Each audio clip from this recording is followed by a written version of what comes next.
Good afternoon, guys. So today our topic is all about exercise and activity. So exercise and activity is very important to our patient because it will stimulate blood circulation. It will make our patients relax. Then what else? It will prevent other complications like bed sores or pressure ulcers or other circulatory compromise and respiratory complications like atelectasis and pneumonia. So let's start. So first, let us define what is range of motion exercise. So range of motion exercises are movements of joint which are done to preserve joint and muscle function in a person who has a limited use of his musculoskeletal system. So we have three types of range of motion exercise. We have active range of motion, we have passive range of motion, and we have active assistive range of motion. So what's the difference among the three? So active range of motion is the patient is the one doing the exercise. You just instruct the patient. That's why it's called active. While passive range of motion, you are the one doing the exercise for the patient. So you are holding a body part to exercise a certain body part. While active assistive range of motion, it is a combination of active and passive. So if if the patient has left-sided weakness, for example, okay, you are the one who will assist or you will do who will do the range of motion exercise. While on the strong side, the patient will do on the strong side. He will do the exercise in the strong side. So that is active assistive, combination of active and passive range of motion. So what are the guidelines we need to remember before we are doing the exercise? So we cannot do exercise if there are some situations. We cannot do it every time. We should consider first the patient's condition before we are doing it. So first, we should use good body mechanics. Okay, imagine yourself, you're doing exercise, you're bending your back. Okay, so you should always remember, you should always use a good body mechanics, so you will not be compromised. Remove pillows and other positioning devices. So make sure that your patient is on a straight position or supine position. Then position the person so that each joint can be moved through all the usual position. So if the patient is having pillows or any other positioning aids, okay, remove all of that so you can exercise the limbs of your patient. Then move through the exercise in a systematic way. So what do you mean by systematic way? So you will not forget any other part. You should start from cephalocaudal. What do you mean by cephalocaudal? You start from the head to toe. Next, unless instructed otherwise, perform the same exercise on each corresponding body part. For example, you're exercising the left arm. So after your left arm, okay, you exercise the next part is the left leg. So you should exercise, okay, on the same side first before going to the other side. So you will not exert too much effort. Support each joint as you exercise it. So for example, you're exercising this limb, you should support the joint. So this is the joint. So if your patient have weakness, okay, there will it's not risky that the joint will uh, be broken. Next, support each joint as you exercise. Do not push a joint past its point of resistance. For example, we have so many patients that is having contractures. What do we mean by contractures? Contractures is a permanent disability that you cannot straight a joint. Okay, so if you straighten that joint, what will happen? It will lead to fracture. So if the resistance is there, don't push it because it will cause fracture or uh, any other trauma. Watch the person's face for signs of pain or discomfort. So you're exercising the patient. Of course, you look on the patient. If the patient is feeling pain or excessive pain, okay, you ask your patient, uh, if you can tolerate, I will proceed. But if you cannot tolerate, I'll give you first painkiller, then we can proceed. Or if you don't want to proceed, let me know. Watch the person, avoid exercising a painful joint. For example, your patient is having arthritic joint. So don't exercise this joint because it is so painful. Okay, so always consider your patient's feelings. If you notice sudden continuous contractions of the related muscles, or what we are calling it spasticity, take a break or move the limb more slowly to allow the muscles to recover. So there are some patients who is having spastic muscles or spasticity. Those patients who have problems with spinal cord, brain, they are having this spasticity. So if this happen, what you will do is to take a break, okay, and stop moving that limb and allow the muscle to recover. Then apply gentle pressure to the muscle can also relieve spasticity. So applying gentle pressure only, okay? Don't put too much pressure so to prevent spasticity. Expect the person's respiratory rate and heart rate to increase during exercise.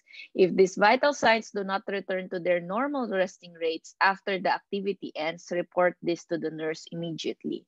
Guys, before doing the exercise, you need to check the vital signs first. So you will have baseline value.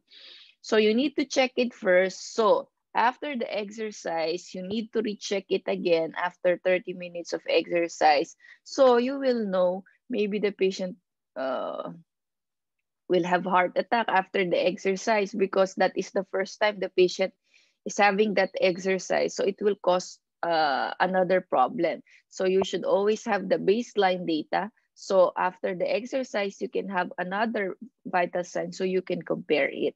So if there's difference, for example, if you got 120 over 80 in the before exercise and then you got 140 over 90 after exercise, it's normal. Okay, it's normal because the patient exerted effort, so it's okay. But if the blood pressure raised 160 to 200 systolic pressure, so it's not normal. So you should tell that to your nurse in charge. Encourage the person to help with exercise as much as possible. So we have different range of motion exercises, joint movements. So in your module, you have the definition of each. So first, you have the internal rotation. What do we mean by internal rotation? You are rotating a limb inward. Okay, you are rotating a limb inward. So your anatomical position is like this. This is your neutral position.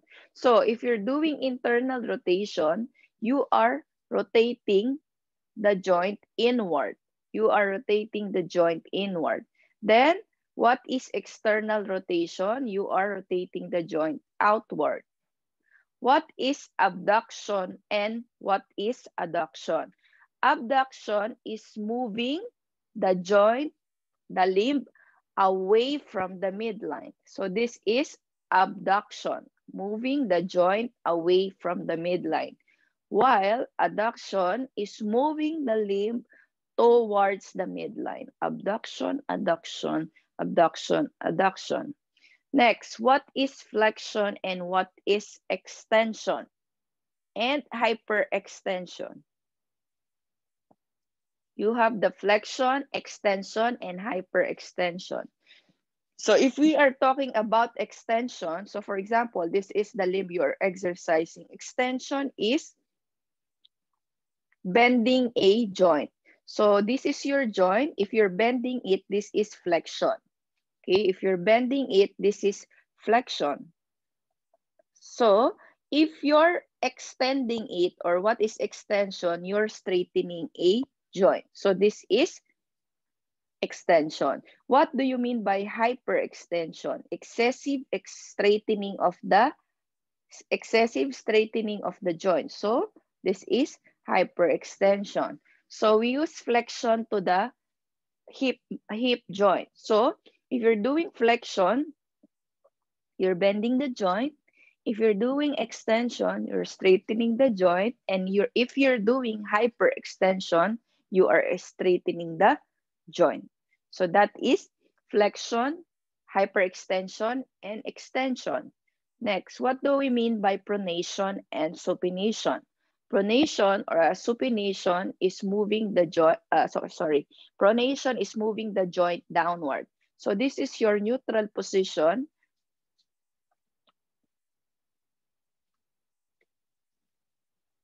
So pronation is moving the joint downward. Pronation, supination, pronation, supination, pronation, supination, pronation, supination. So that is pronation and supination. Next, dorsiflexion and plantar flexion, we are using it on the ankle. So for example, this is your ankle.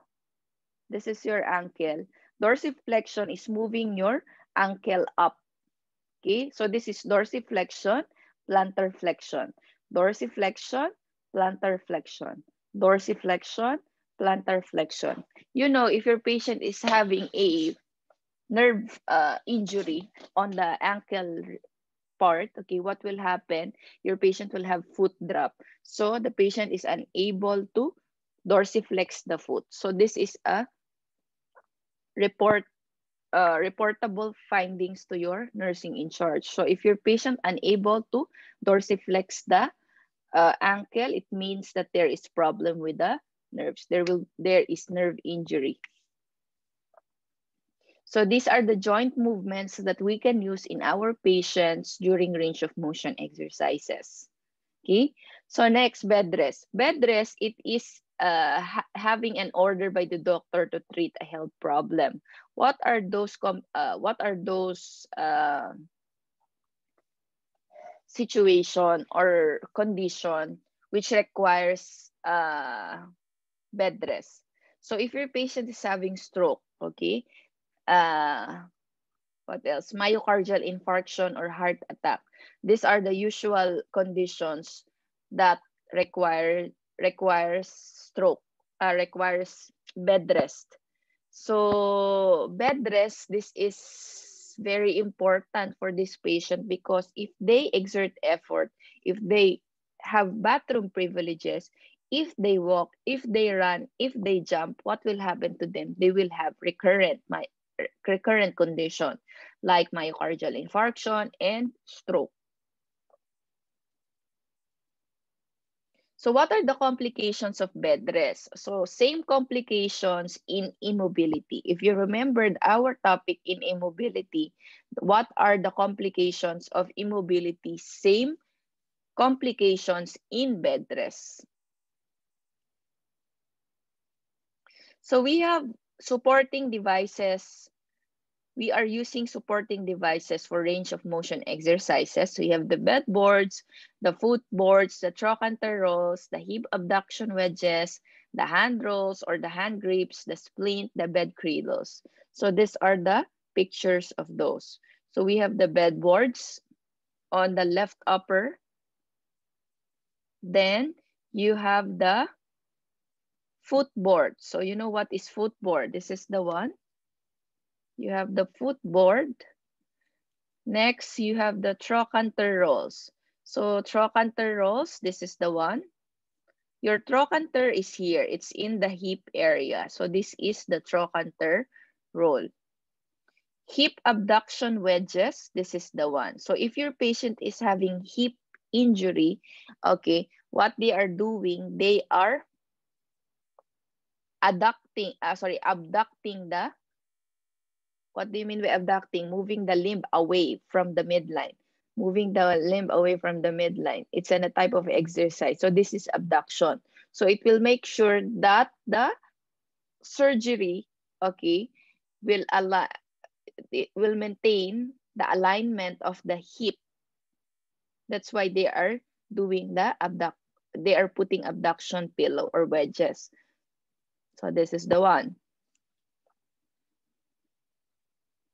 Hand rolls or hand grips, we have this. If your patient is having contractures, some patients, they cannot open, close their hands. That's why they are putting something like hand rolls and hand grips. We have the splint. Okay, the splint is here. If your patient, okay, is having nerve injury, having drop, wrist drop, or foot drop, they are putting a splint. And bed cradles, you know what bed cradle is. So this is the bed cradles. So this is to prevent foot drop or to touch the skin of the patient. Next is ambulation. What do you mean by ambulation? Ambulation is the act of walking. It is called mobilizing, walking, ambulating. It means the same. So use a gait belt if the person is weak or unsteady. Okay, you know what is gait belt? When you help the person walk, walk to the side and slightly behind the person's weak side. If the person have weaker side, you always walk at the back of the weak side. Don't walk on the side of strong side, okay? Because it will not help the patient.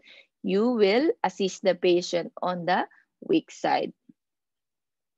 Encourage the person to use the handrail on his or her strong side.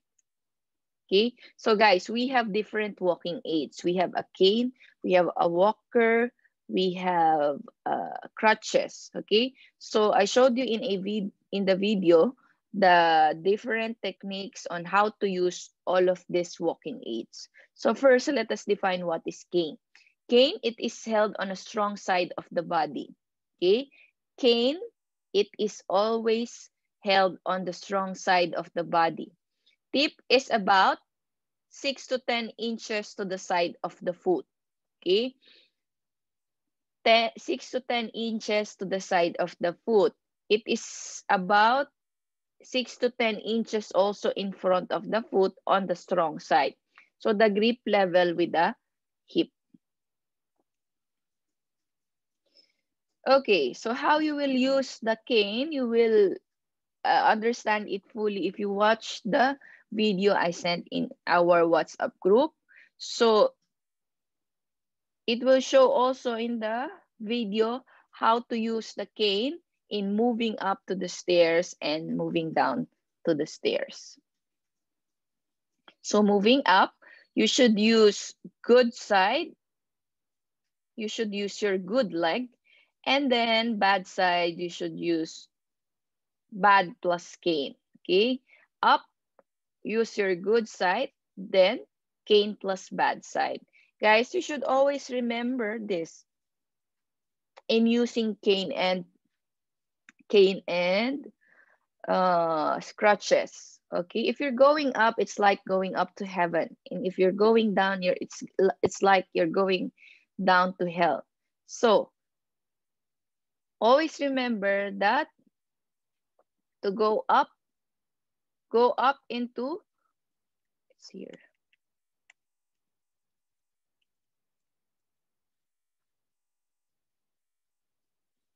Good will always go to heaven and bad will always go to hell.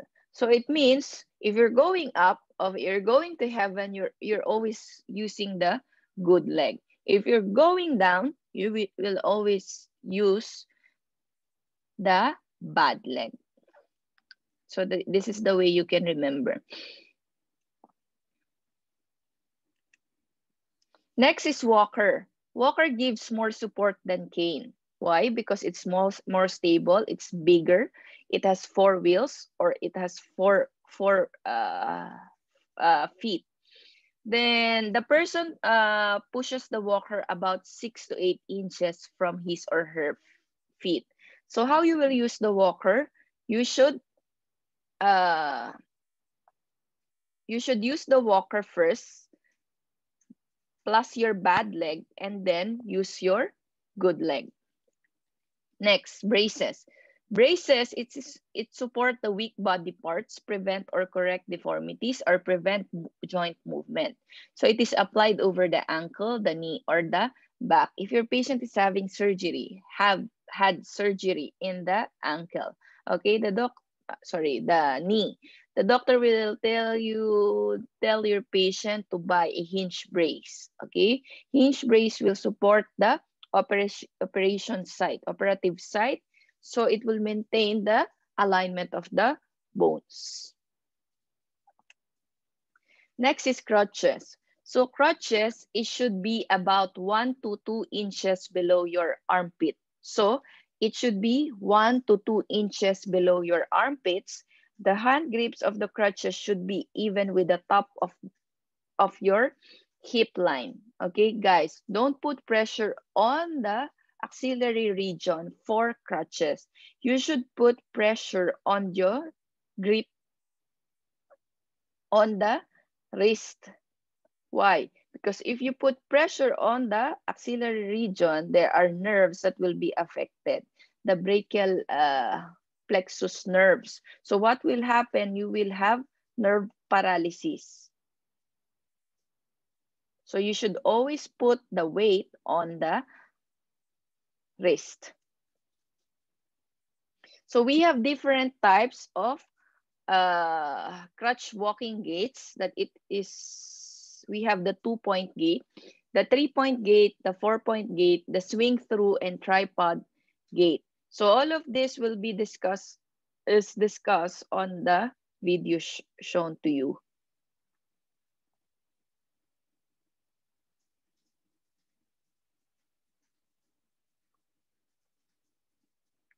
Crutches.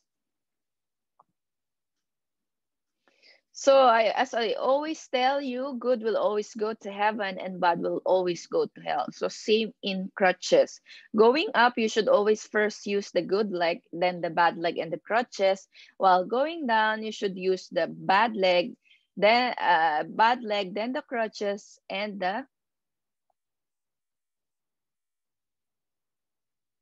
this is bad and the crutches, and then the good.